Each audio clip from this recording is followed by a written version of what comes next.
Council Tuesday. Thank you, Alexa. Tuesday, June 25th, 2024, 6 p.m. We would like to begin this meeting by acknowledging that we are gathered on the traditional, ancestral, and unceded territories of the Inca, Kappa, and the Tsleil people. Late items. I would like a motion to remove 5.2.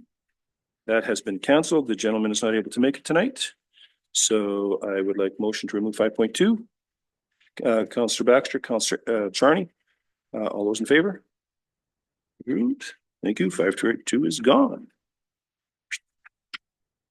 Any public input? No public input.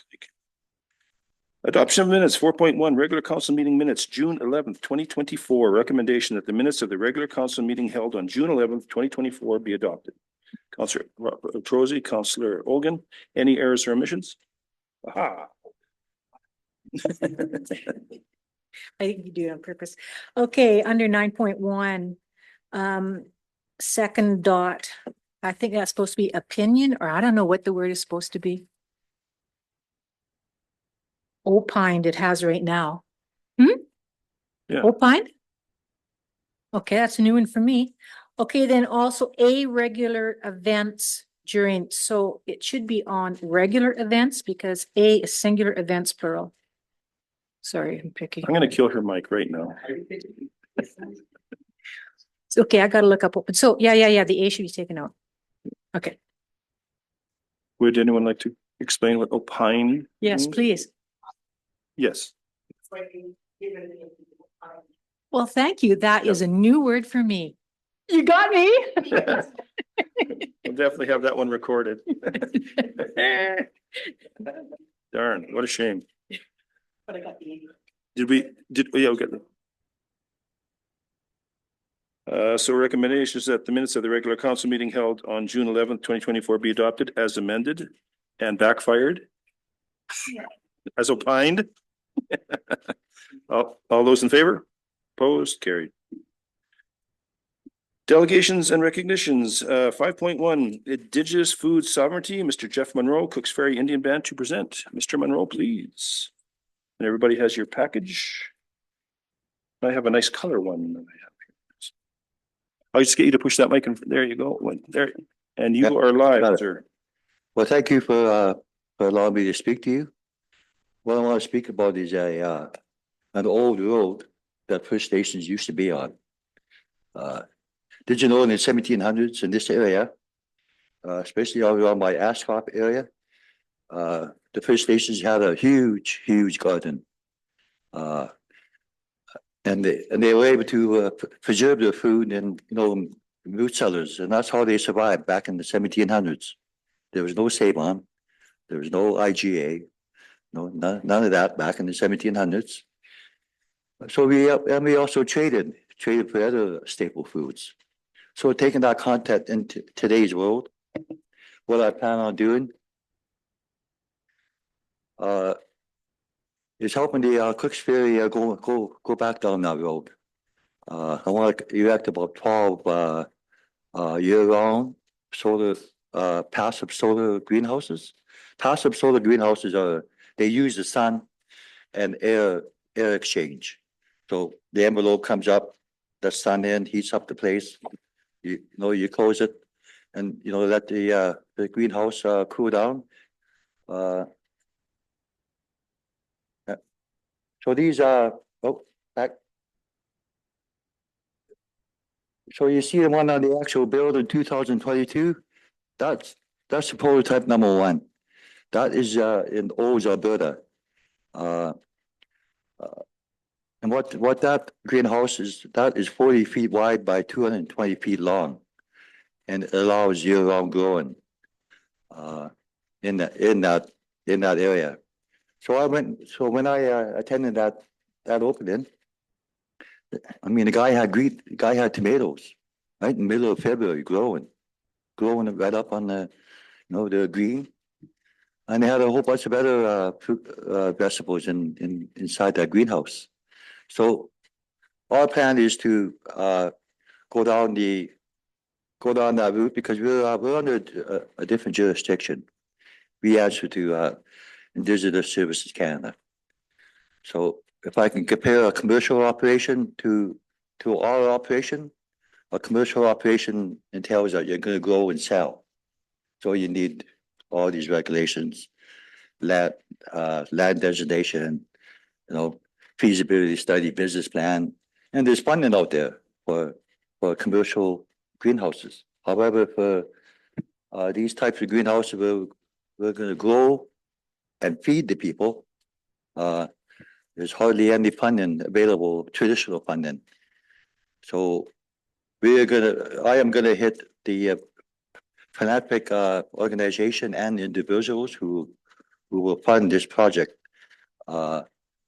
And should only take me maybe about 6 to 8 months to gather up $3 million of gifts, money from these philanthropists to implement this project. This project is about $3 million. I'm gonna have about 12 of these greenhouses, and then about eight standard greenhouses, 35 by 220.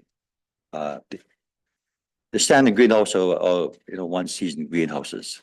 So this $3 million project is going to turn into a $300 million benefit for the Cooks Ferry Indian Band and Indian Band members. How 300 million? Well, if we start producing food hampers for our band members and our volunteers, you add all those food hampers up over the next 50 years, because these greenhouses are designed to last 50 years before you need to replace the steel. So if you add up all those food hampers for the next 50 years, you're going to get that $300 million that they didn't have to spend at the grocery store, on all the produce. The next one. So as I was saying, there's a section, Indigenous Services Canada, if we want to go down to the grow and sell, well, that's a commercial route. There's funding available for that. But we're not going down that route. We're going to go down the grow and feed, just like we did in 1700. Grow massively and feed the people for free. There's no cost. We're not going to charge a membership, producing these food hampers. There's a question to me about, you're not going to have enough volunteers from the band. Well, probably not. But I'm going to have, non-Cooks Ferry band members who want to volunteer and who also want to earn a food basket every time we produce one. They'll also get one. So I'm not worried about enough volunteers. And next one. As I mentioned, the philanthropic community, I was just looking for projects to invest in. And the key thing to our organization and our project is that we are now in a legal position to also issue a tax receipt. That's the main thing that these philanthropists want, is the ability to receive a bona fide tax receipt so that they can cut down their taxable income because it makes so much money. They need that. And we can give it to them. Next one. So in order to keep this thing going, I'm just a project manager. I'm just going to build it and hand it over to them. In order to keep this going, we're going to have a committee made up of members and people with green thumbs to keep on applying for grants, keep on applying for gifts, to keep the place operating on a year-to-year basis. It doesn't take much. Once you plant, once you buy seed potatoes, you never have to buy another seed potato in your life, because you should be able to replant whatever you grow. The next one. So here, we're also going to involve the regional growers. People are not Cooks Ferry members, but when I visit their place where they grow, holy smokes, I was really impressed with their skills of growing food. So I introduced this concept to them. So would it be nice for you to grow year round and, and increase their capacity? And they all agreed. They all love this concept. Number one question they asked me, how much? How much are you going to charge me for rent or lease? So I'm not going to charge you any money, but what I am going to charge you is 1/4 of your crop. So when you pull up your truck with whatever you're growing in there, you just leave 1/4 at the door, and I put all those into the food hampers. Uh, so, so as First Nations, we traded a lot, between nation and nation. And that's what we're kind of hoping to do here. Produce a whole bunch more than we need and ship them off to the coast. And what will come back are seafood products, that we don't get here. Halibut, scallops, shrimp, and put those into the food hampers. So now they have a real healthy food hamper for the sole purpose of increasing the health of the nation. We have a lot of sick people in our nation. A lot of people that are starving because they can't afford to, buy the fresh food that they need. So this is hopefully will alleviate that problem and go down that road where we're going to grow and feed the nation. So that's just the start of it. I mean, there's already talked to a nation in Alberta. They have 3,000 members. They asked, well, how many greenhouses are we going to need? They're going to need 30 of these, but they have the volunteer workforce as well to feed their people on a monthly basis. But food hampers. Next one. So there's all kinds of options. We can can it. We're going to have a wonderful chicken program where some of these greenhouses are going to be stagnant for maybe a month or two. We're going to throw in a bunch of chickens in there. They're going to fertilize and eat all the bugs. Then we're going to ship them off to the next greenhouse where they'll eat all the bugs and fertilize it. Beside the compost fertilizer. And what do we get out of that? We'll have eggs coming out of our ears to put into the food basket as well. So,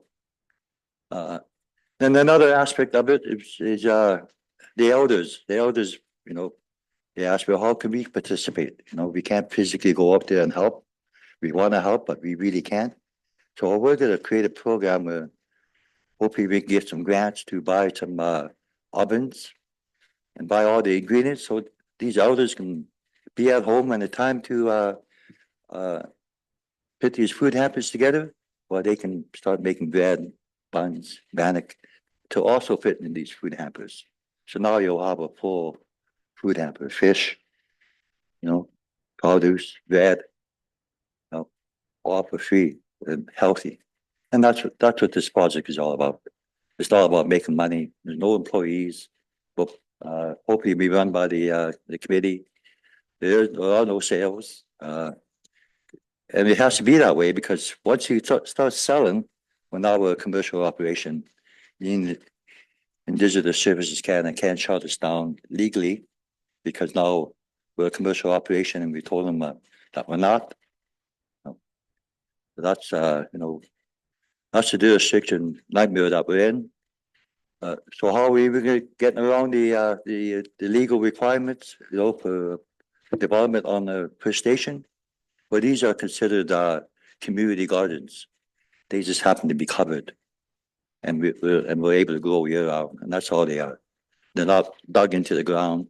They're not digging into the ground other than harvesting the produce.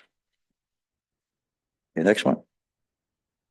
My job as the manager of economic development growth for Cooks Ferry, you develop a management plan on what, how, and when we're going to go. That committee is going to develop that plan. Already have the detailed cost from a model to get a shovel ready. that greenhouse is seen in the picture, that costs only $100,000. No, versus a modern, glass greenhouse, the same size, you're gonna be easily, spending, $900 to $1 million for, for a modern greenhouse. The only, these greenhouses use minimal power, small little motors to open up the vents. Could be used the vents, the air exchange, and the sun to grow what's inside the greenhouses. So I guess next time you'll hear about this project, we'll invite you to the grand opening. We're expecting probably about this time next year to probably start building and probably start growing. And the food hamper will probably be about 4 or 5 months after we open, because all these products take time to grow. Some take 30 days, some take 60, some take 90. The spuds are 60.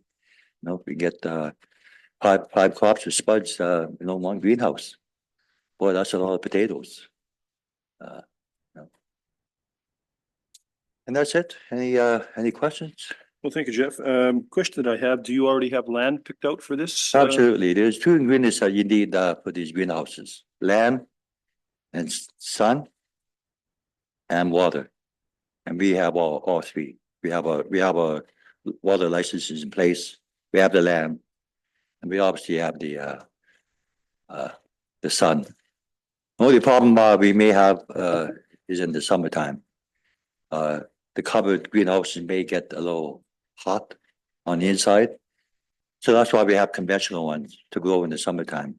Because these conventional ones, you can't grow in the wintertime because it's too cold. So we grow inside the bigger ones.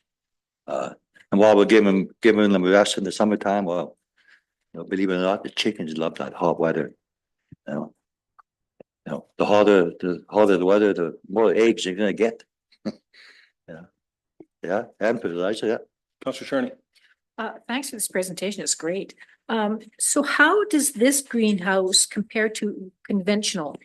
These greenhouses were invented, and we are going to be purchasing from China.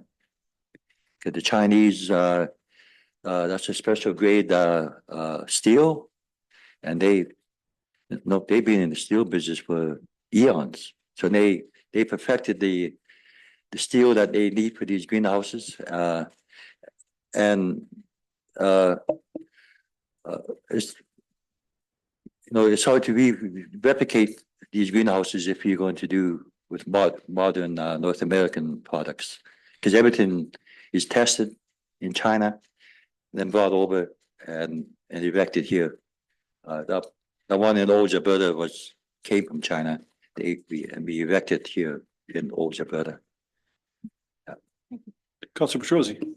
Getting back to the property, so Spence's Bridge area is where you're. Yes, the planning Spencer on- Bridge area, right on the Cooks Ferry Indian land. Right. Yeah. Okay. Do these greenhouses, do they roll up on the sides? Can they actually, to get some airflow, or is it? just pretty Absolutely. much- They open up on the side, and there's vents on the top that open up to let air circulate. Great, Yeah. okay. Great idea. I Yeah. think, a lot more healthier for everybody and being homegrown. So great idea. And thanks for the presentation. But like I mentioned, I'm also getting a lot of resistance. People are telling me, "Oh, gee, Jeff, there's money out there left and right for for a greenhouse development, create jobs and create wealth." Well, Sabon has 1,300 suppliers. I don't want to be 1301. I want to be #1 supplier to Cooks Ferry Indian Band for free. CEO. So how does it work if you're a non-Indigenous person trading, right? I know there's some rules around, like up north, we can't buy dry meat from an Indigenous person unless we're also Indigenous. Yeah. So I just wonder how that's going to work, because I could see a lot of people wanting to be involved in this. Very, very good question. We have our lawyers looking into that right now as you speak. Our ability to trade nation to nation, between First Nation and another First Nation. The trade between a non-First Nation, well, now you got different regulations and different rules. Both products probably need to be inspected before you trade. But there's no inspection required when you trade nation to nation. Cause that fish, when it comes out of the ocean, they, for food, they get food permits. There's no inspector at the, at the ban office. There is inspector at the dock, just to make sure that, your food permit calls for salmon, not halibut, not octopus, not all these other ones. So they get different permits. So they can increase their permit as long as they can justify the need. And they'll have a need to trade. They want to trade with us. So that's the plan. Who knows if it's gonna work on that trade in nation? Somebody may come up with there are greenhouses out there right now, the domes, but they're not as big as mine, and pretty they use a lot of energy. Cause they all got heat pumps. That's not cheap to run. They need a heat pump this big. I only need all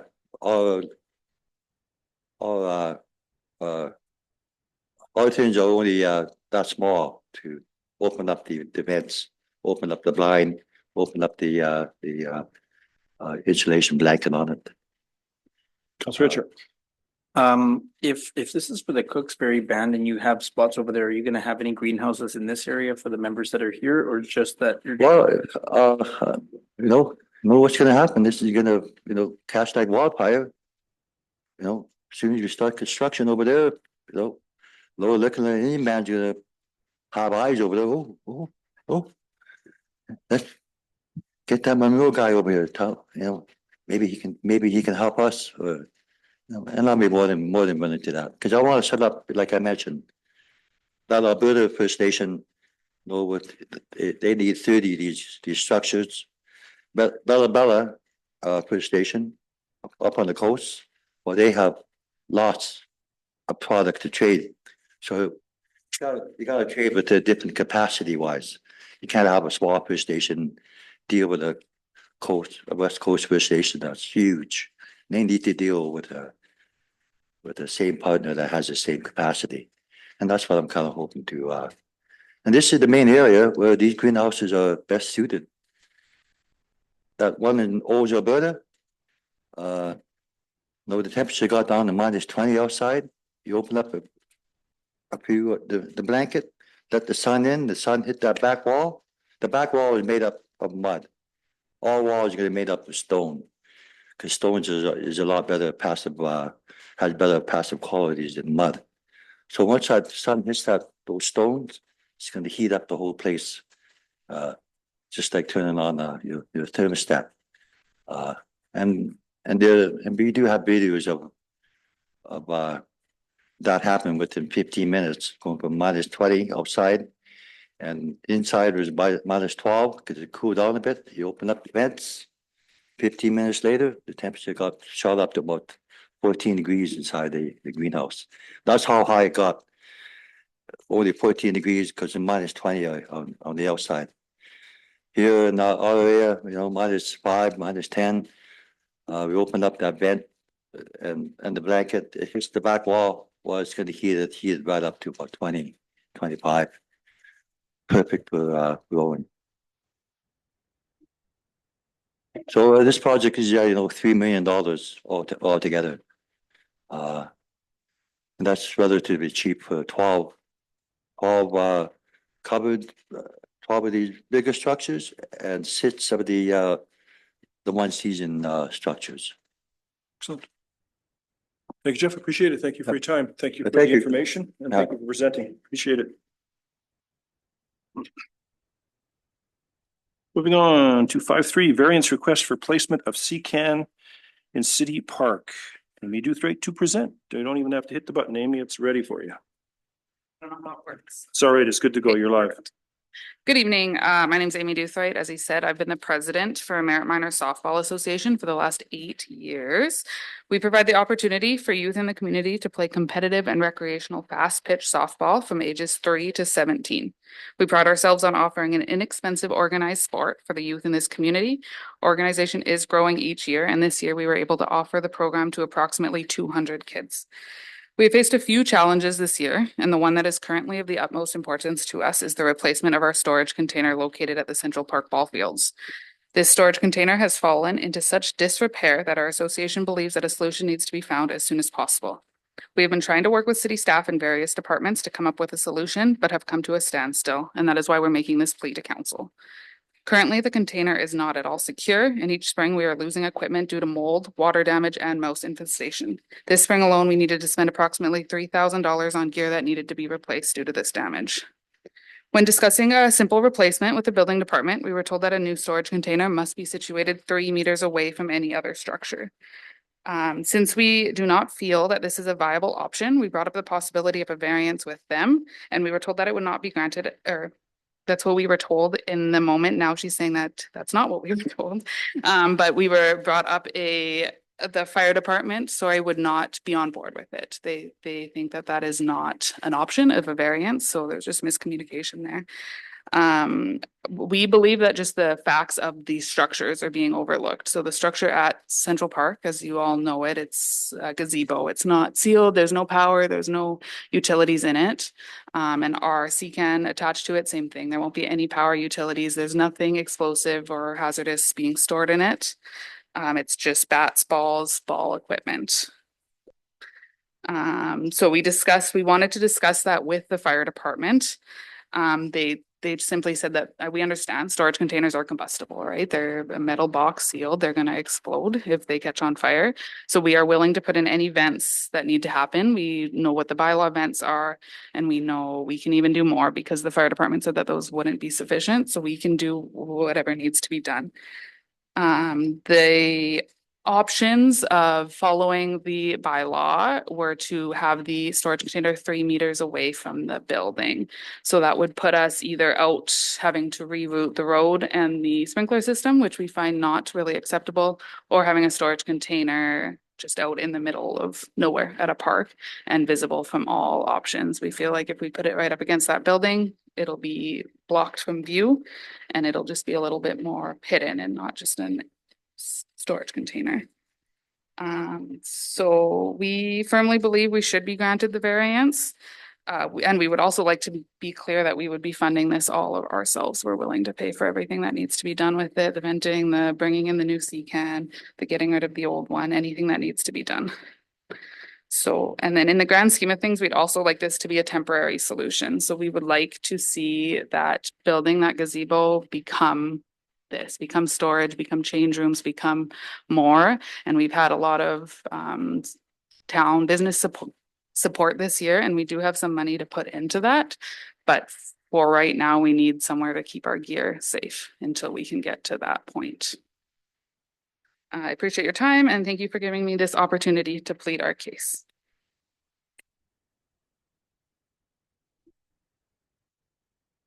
Thank you, Amy. So what we can do is we can discuss, I mean, we can't give you an answer tonight, but we've taken your consideration in and how exciting we get the commission to meet on the 4th of July. So Yes, the rec commission. I saw that. So we can work on that.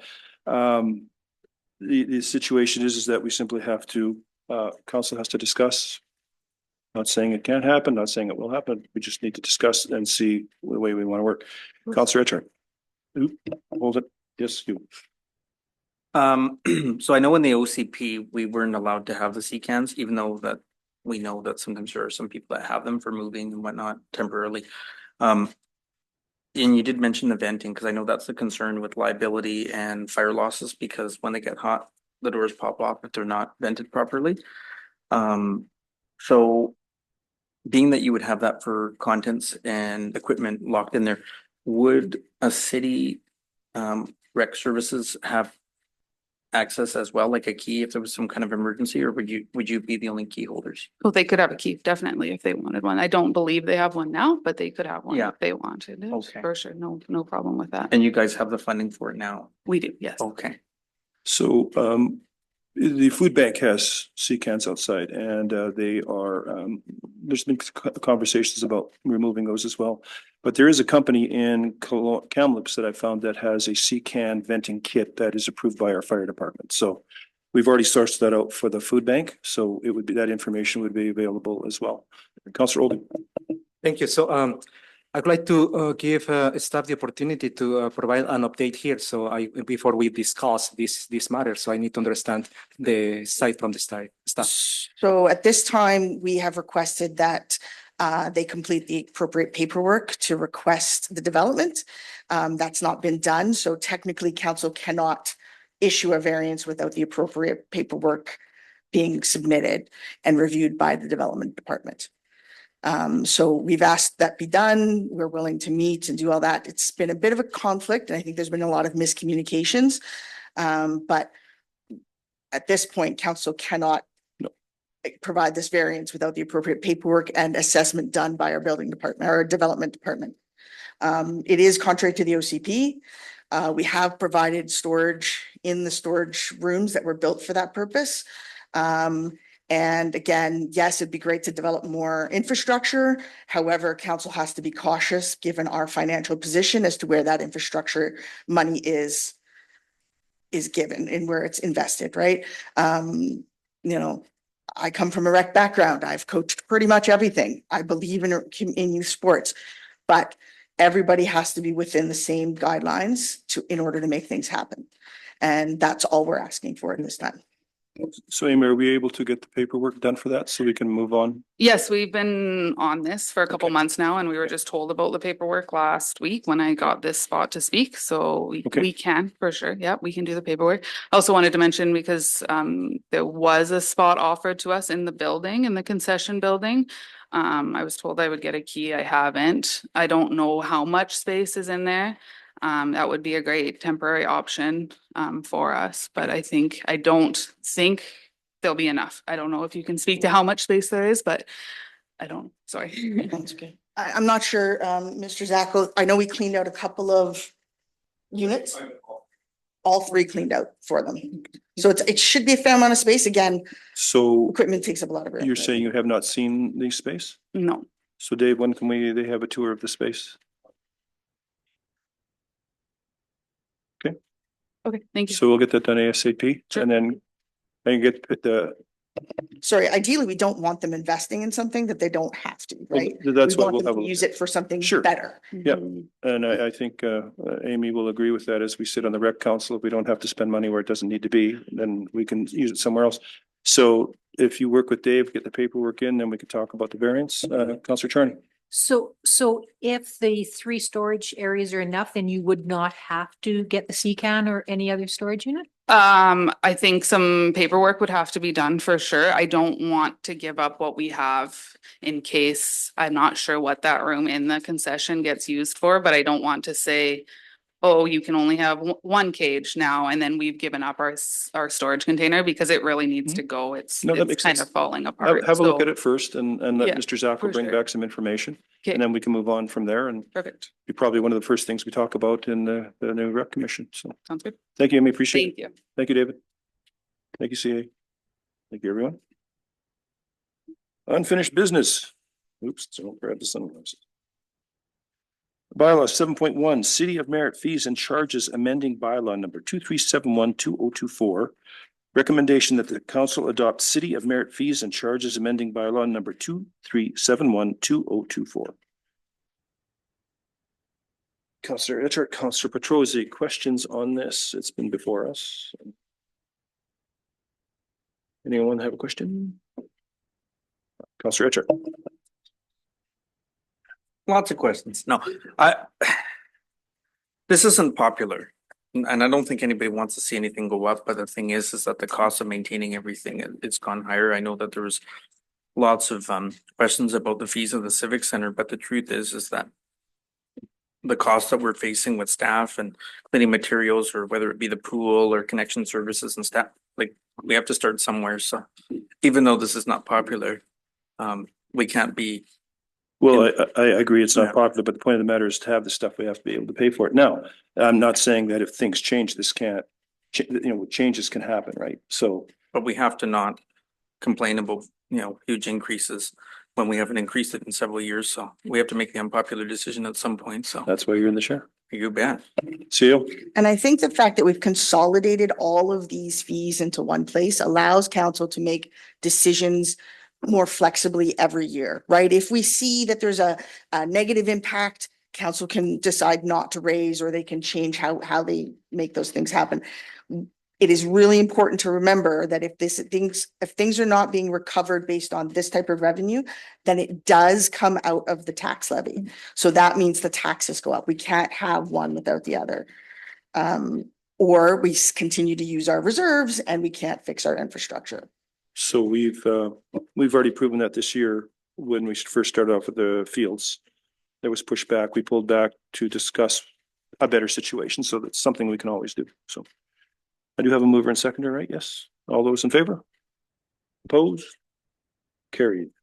7.2, zoning amendment bylaw number 2368-2024. Recommendation that council adopt the zoning amendment bylaw number 2368-2024.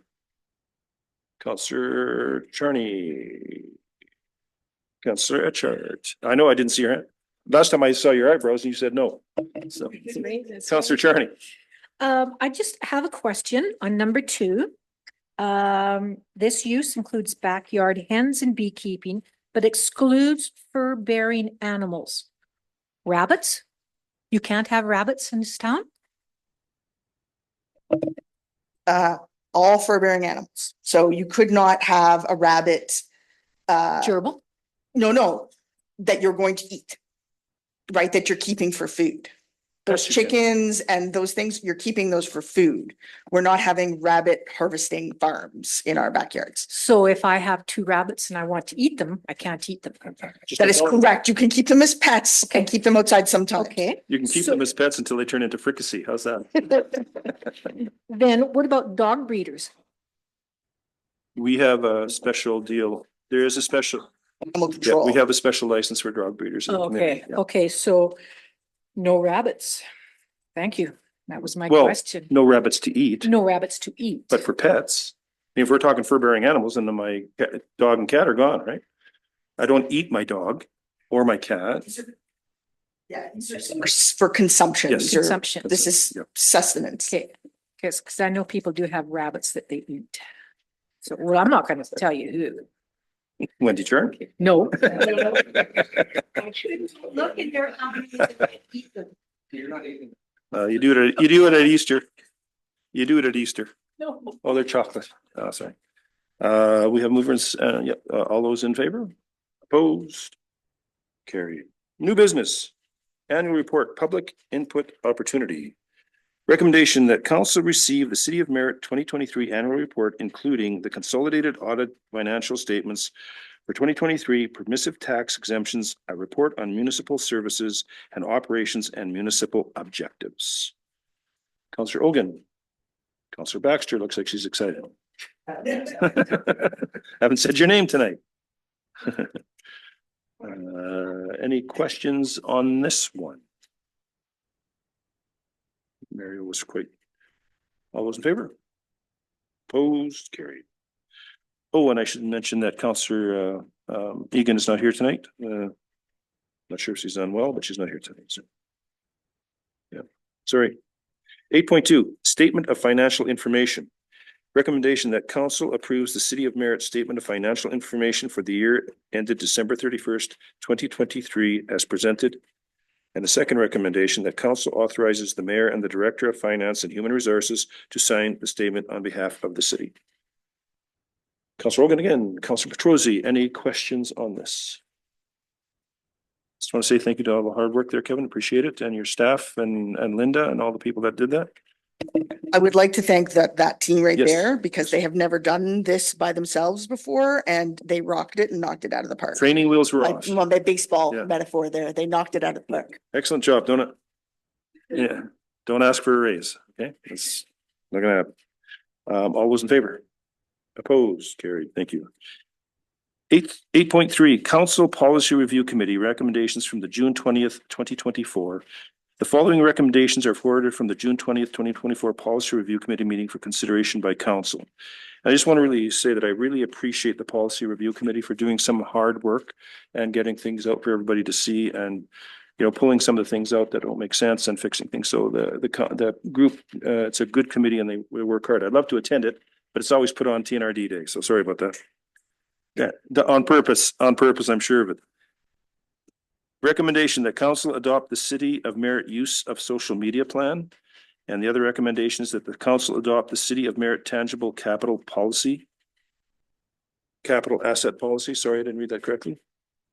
I need a mover. Councilor Ogun, any questions on this one? Councilor Charney. Under residual life, usefulness instead of useful. Yep.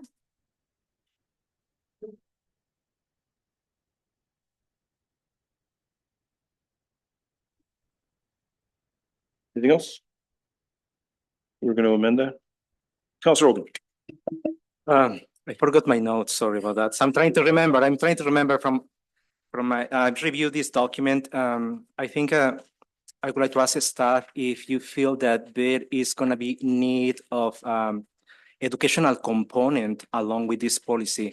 So I was just doing some research, and it came to my attention that so many other I don't want to say municipalities, but organizations that have implemented such policy, they came across some issues where they realized that their staff was unable to, some of the staff was unable to identify when they were interacted in a profile from the company versus a personal profile. So I was just wondering, perhaps an educational component could be needed. CEO?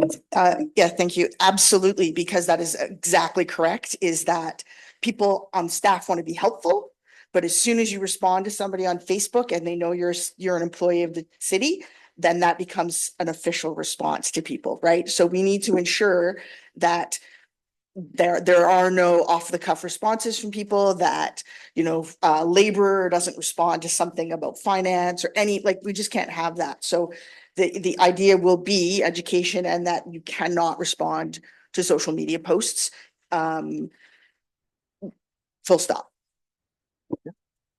And my last question, it's number 2 policy, the last bullet, it says, I was trying to understand the language here. So inappropriate use of social media, the internet, personal cell phones, or any non-related activity that affects your ability to do your job will be subject to corrective action up to and including termination.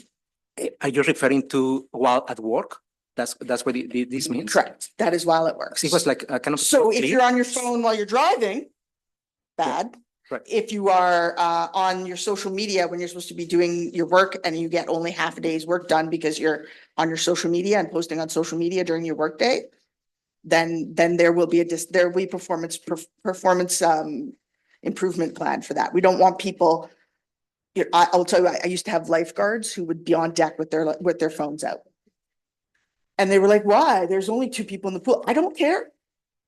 That's not acceptable. So those kinds of things, right? Where if it's interfering with your ability to do your job or taking your time, because ultimately that's essentially stealing, because you're stealing time. Yeah. Right? Also, in my past life working for IBM, this is one of my jobs as well.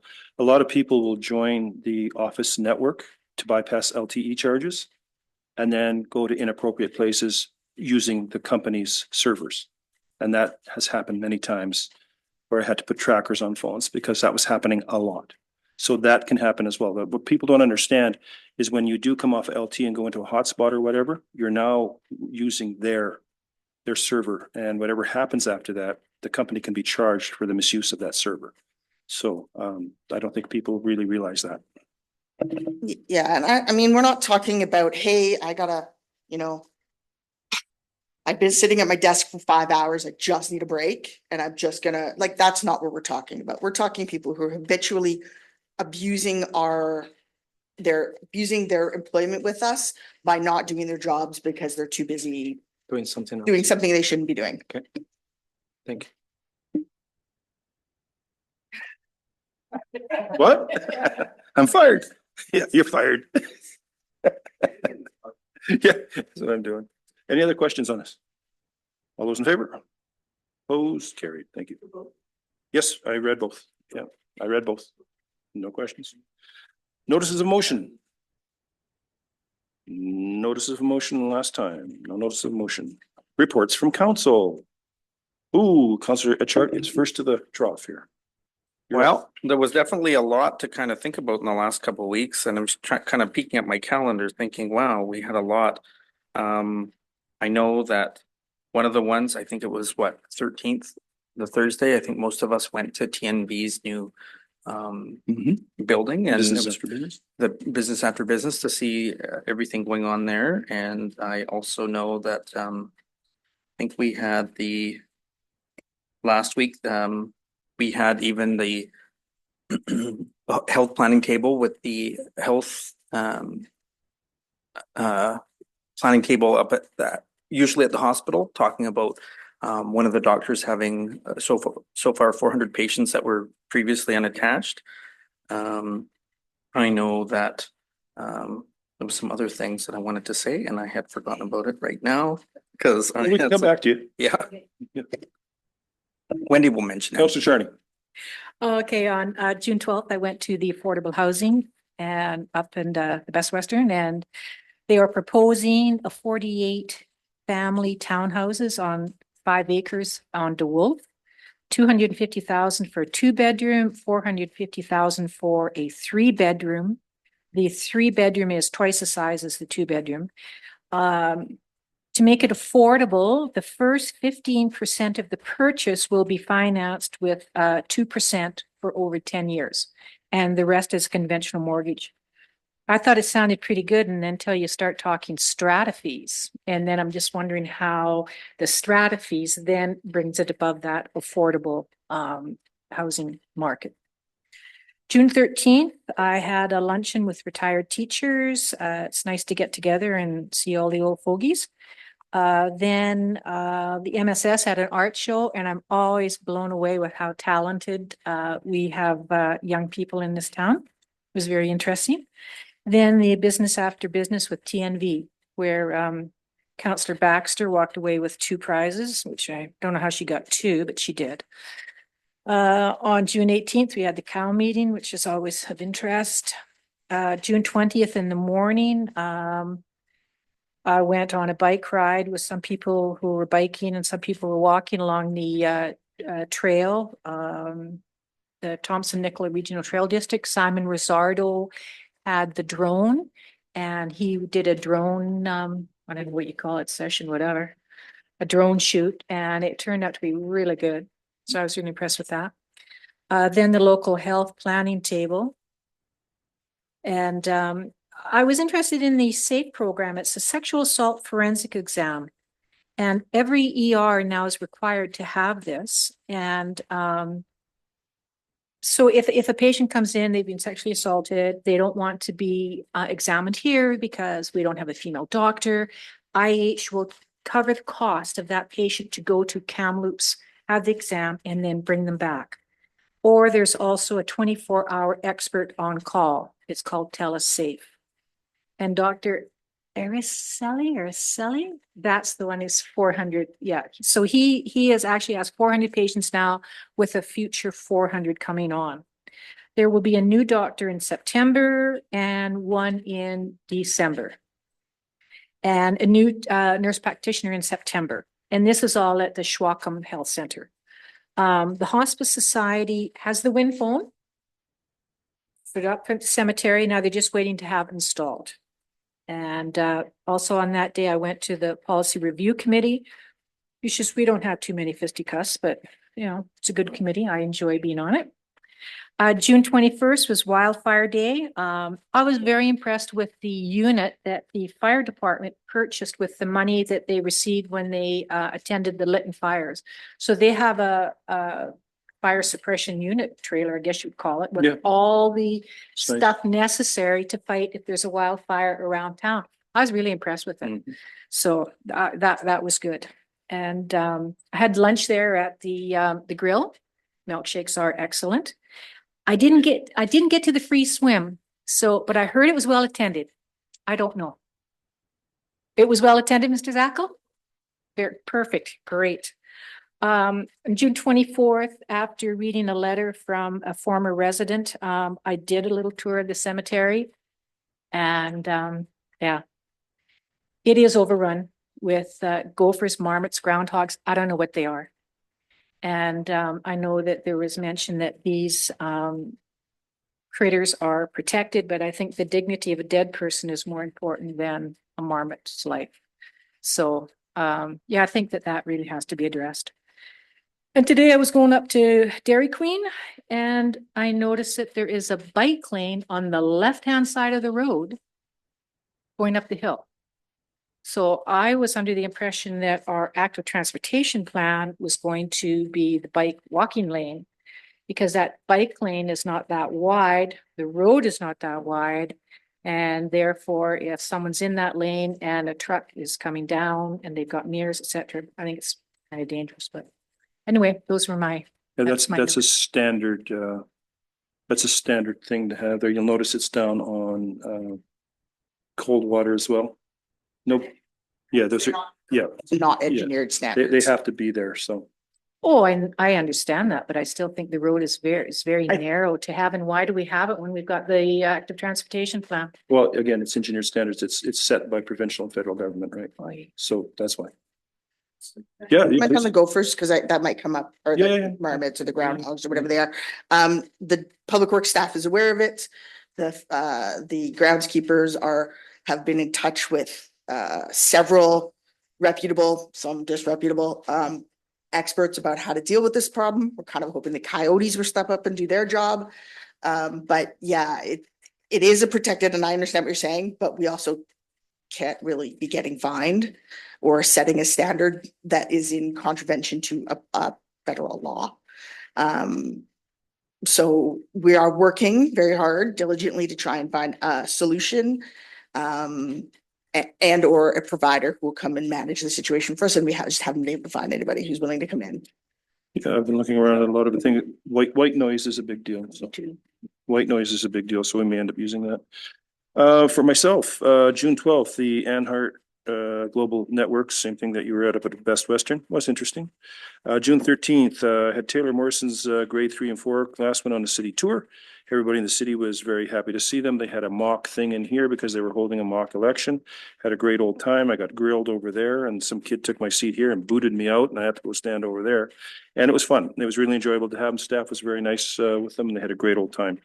After that, I met with Aston Planers and John Rustad, working on the permitting and stumpage issues for Aston Planer. Went to the Ask Wellness Cedar House right after that. I was a little late, but I got there and did the tour. They had some great food there, and it's nice to see people very happy with their homes and they feel safe and they love the garden in the back. It's done very well. Then later, I went to the MSS Art Gallery with my granddaughter. Some fantastic stuff in there. It was really great. Especially the girl that drew the eye. That was really good. I went to the Business After Business Adventure Center, which was really well attended. Had a great time with that. June 14th, met with Jackie Taggart. Talked about several things, permitting, DMAF, DFAA, et cetera, and working with her to try and move that forward as well. June 16th was Father's Day, so that was fun. June 17th, we had our first DMAF meeting with the federal representatives on why we were rejected. And we went through that and kind of got some information, which was cool. And we're ready to go with that. We did the call meeting. 18th, we had the wildfire Zoom calls, the mayors and chairs. Got some very good information for Adam and yourselves on some of the stuff that comes up with that. We are in a cooling trend for the interior right now, which is great. So it's the north that's having some problems right now. So we're counting ourselves lucky at this point in time. June 19th, I did the Nicola Meadows monthly visit, which I always really enjoy. And then after that, I left for TNRD. And then June the 20th, I had Thompson Nicola Health District and the TNRD in the same day. And June 21st was National Indigenous Peoples Day. Really enjoyed myself. Got to see a lot of the dancing and the jingle dancers. I really like them. And I mean, I like them all. It was really neat because they had it the first dance was from 0 to 2 years old. So there wasn't a lot of zeros there, but there was 1 and 2 years old there. And it was really neat to see them dance. I really enjoyed it. Had great food. There's great food trucks. And then today I went to the food bank and had a meeting at the Adventure Center and then walked around the community and talked to some people. Sat at Spirit Square and met with some of the gentlemen that sit there every day, and we had a good conversation. But that was it for me. Councillor Etchart, he's back. Yeah, well, I think I was kind of peeking at something and kind of had missed that after TNV also had a museum meeting where, of course, they were also mentioning that they had a lot of the editions of the Herald kind of scanned because they do a lot of that, so people can access the museum and get the quarterly. So when people are looking for information and history, there's so much there. It's really a great spot to visit if you haven't. Also, I was at the Fire Smart Day as well and saw a lot with the protection units and all the information that you realize, like, did everybody know that you could buy a fire extinguisher at Lordco? I do now. Well, there you go. Access, they have everything. It's handy. Also, we have our evening with council coming up this week. So thought out to anybody who might want to come and bug with questions because we're going to be there. And Canada Day coming up. So hopefully to see as many people out at the park. So that is something to look forward to. And that's it. Thank you. Anyone else? Oh, Councillor Charney again. I forgot to say that I won a sprinkler system set Oh, did you? for my house at the Oh, that must have been my Wildfire entry that bypassed it. it's Way to go. yes, I did. So I was very happy about that. Seal. Can I just say that for the coffee with council, is that what we're calling it? Coffee with council. So anyways, there will be children's programming so that families can come, parents can come and engage in the process, and we will have somebody playing with their children. What's that? Sorry, there'll be activities for the kids. I think the bounty kids. Where did your mind go? There will, I think the bounty castle is going to be up. I'm So gonna there'll be stuff gavel for- you down here. Stuff for kids to do while their parents are engaging with council. Thank you. Anyone else? CEO report. Get your mic. You're up. Yeah, so many things. So we have the regular fire department report. Oops, what did I do? So it looks a little bit different this month, but you can see they continue to be busy from in May, although I should not say this aloud. Chief says things look good this month because we haven't had the issue with wildfires that we were concerned about. So knocking on wood. So 103 or 101 calls for service in May. So if you think about that, that's more than 3 calls a day for what is primarily a volunteer service. It's a lot. So when you think about the commitment for local employers and our volunteers to leave their workplaces during the day or to get up in the middle of the night to address the community safety issues around fire and or medical responses, it's a huge commitment. Yeah, not just for our volunteers, but their families and their employers. So thank you to all the people who support our volunteer fire department.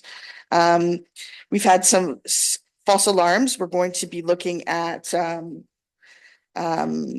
addressing some of that in our bylaw review this year around our staff having to respond to the same false alarms repeatedly. The anticipation would be that if you've had a false alarm, you should be dealing with that and not having repeated false alarms at 1 o'clock in the morning when our team has to get out of bed. We did have some fire with some burn injuries, significant burn injuries. 3 new recruits. Yay.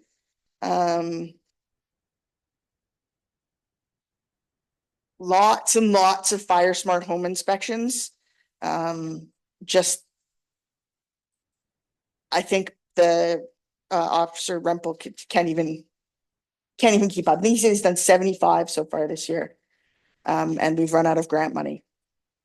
So it's very impressive uptake from the community, and we really appreciate that.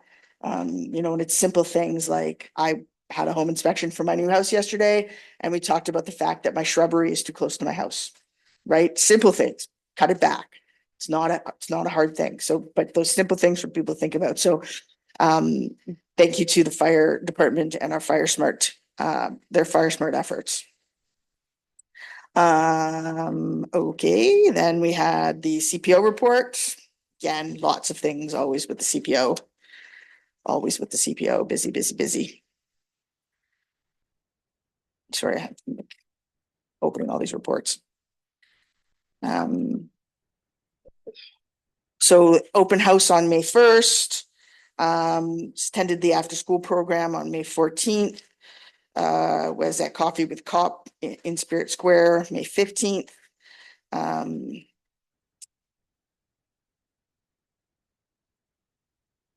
On the 15th, they began the SEPTED assessment of the 7-Eleven. And there's some advertising on Q101 happening for the bike safety and security as we headed into Bike to Work Week. Just remember locking your bikes and such things. And then she already has a number of things planned for June, which she's actively doing right now. Always busy. I think that given we've had a few violent crime in our corner stores recently, SEPTED. Yeah, that's right. September. Thank you. Assessment of 7-Eleven is particularly timely. And we want to see all of those businesses, small businesses that are open late at night in particular, having those assessments done for the safety of their staff. Then your special event things for this month.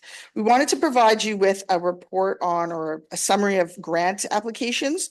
I know that when we are talking about budget, we often hear from council and from community at large about we could do more if we get grants. So we wanted to just give you a bit of an understanding of the number of grants that we either have or have applied for since September.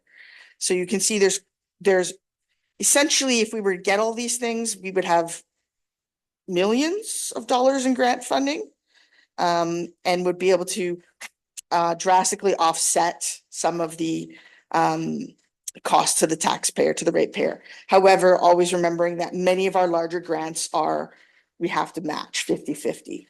So if we get a project that is an $8 million project, we will only get a maximum of $4 million in grant from the federal government, and we'll have to match the rest of it. So we have quite a few things going on, all the way from regreening grants to active transportation grants, economic development grants, emergency management grants. We just received, or just a couple, I guess last week was announced that we received $150,000 for our planning department. We just today received $25,000 to help support our asset management plan. So those are, even though those are relatively small grants, they allow us to get more work done without drawing on our reserves or without borrowing or without adding additional burden to the ratepayers. But if you have any question about any of those grants, I'm happy to try to answer them. Of course you do. Let's roll it. So before you go to the next one, so can you expand on I know we discussed this before, but I would like you to remind me the deliverables of the small community grant and the rural economic development and infrastructure grant, please.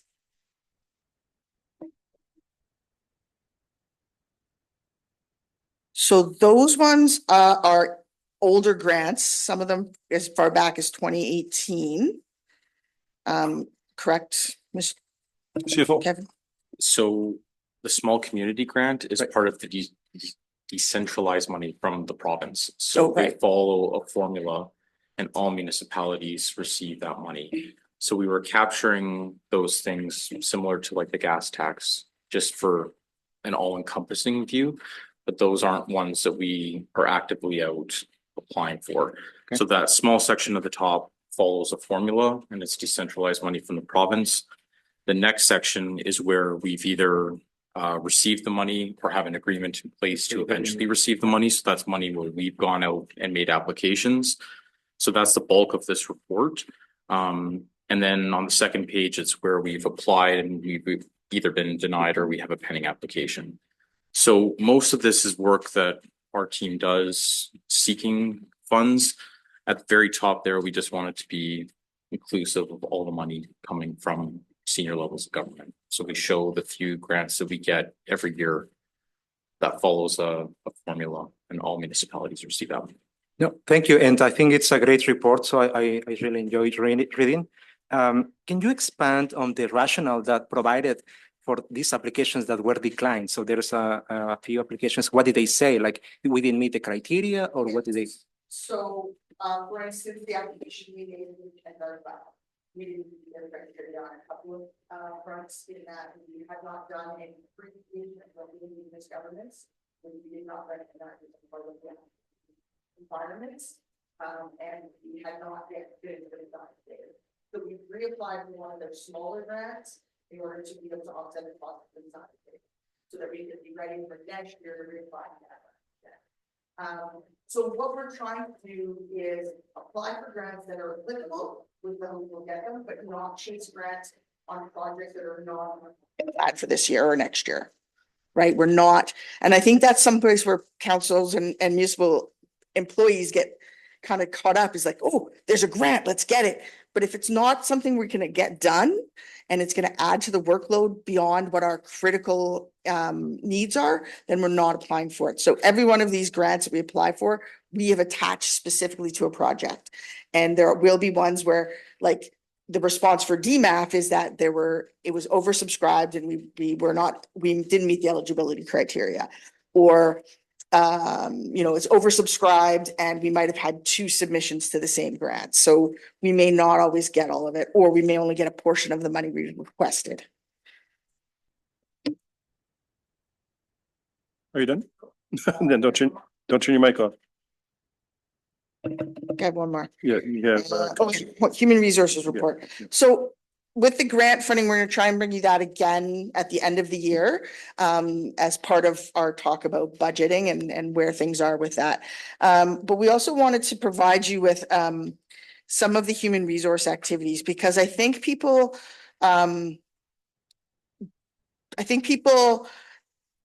should be recognized for all the work that we're doing, and a part of that is professional training. And so particularly, that's a big part of this report, is the number of staff that have improved their professional capacity through training or conferences. We have staff that have received new levels of certification. And we can also start to see through some of this where we have our sort of our gaps in staff, right? Like, we know at the water treatment plant, we have staff that are trained. We have a staff member who just received his level 4 in some of the water, wastewater stuff. And we have some staff trained at level 1, level 2, but we don't have anybody trained at level 3 for any of those things. So we know we have a gap there. So we need to fill that, which is currently about to be posted. So if anybody wants to work at the wastewater treatment plant, we also just want to show how many people we employ as an organization in order just to get this work done, right? We employ casual or seasonal employees. Where